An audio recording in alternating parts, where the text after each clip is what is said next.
Hello and welcome to Let Them Talk. My name's Gideon. Today we're going to talk about how to use the modal verb shall and to talk about the difference between will and shall. Okay, let's have a look.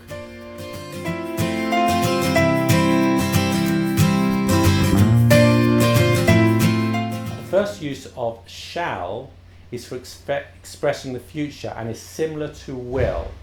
Look at these two examples. Which do you think is correct? When I have enough money, I will buy a new car. When I have enough money, I shall buy a new car. Well, actually, both are correct. But although shall is less often used than will, the traditional rules say that you use shall with the first person, I and we, and will with you, she, he, it, and they. This is because originally shall was used with the meaning of obligation and will with the meaning of desire or intention.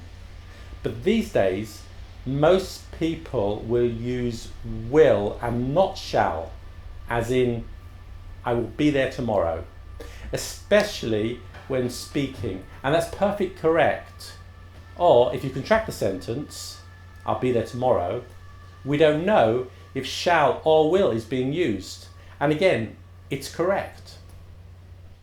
There is one advance point, and this is only for the traditional rules.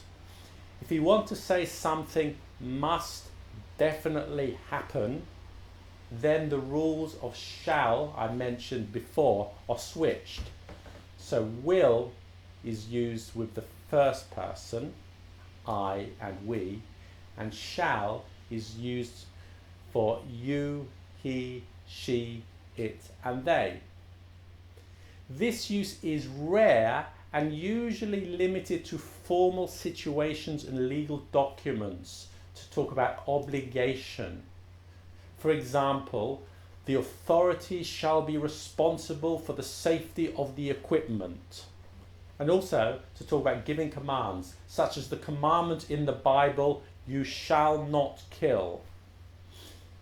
Let me just repeat what I said earlier. When talking about the future, it's perfectly okay to use will instead of shall. But it's a good idea to know the rules in case you hear somebody or read something using shall, because it is still used sometimes in conversation as well as in formal written English.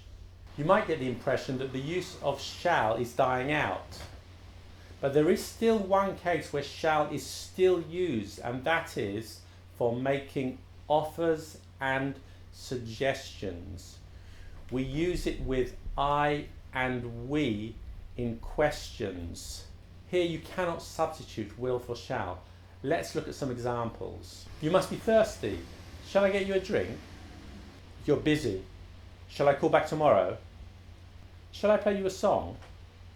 If you want to make a suggestion which includes yourself and another person or other people, use shall we. For example, shall we go? Shall we speak English? Shall we take the train? An important point to remember is that we respond to a question with a shall we question with let's. For example, shall we go? The response will be, yes, let's. Shall we buy a new car? Yes, let's. The negative is, let's not. Shall we stay at this hotel? No, let's not. Shall we eat here? No, let's not. You can also use this shall form to ask for advice or confirmation, often with a question word such as what, when, who, or how. Here are some examples. What shall I get Jill for her birthday? Who shall I call? When shall we arrive? Remember, you must use shall here. If you use will, it completely changes the meaning. In the last example, when shall we arrive, means When do you think is the best time to arrive? When will we arrive is a question that asks information about the future and means what time do we arrive at our destination? Is it 5 o'clock, 6 o'clock, 7 o'clock? That's it. Thanks for watching. More English language videos coming soon.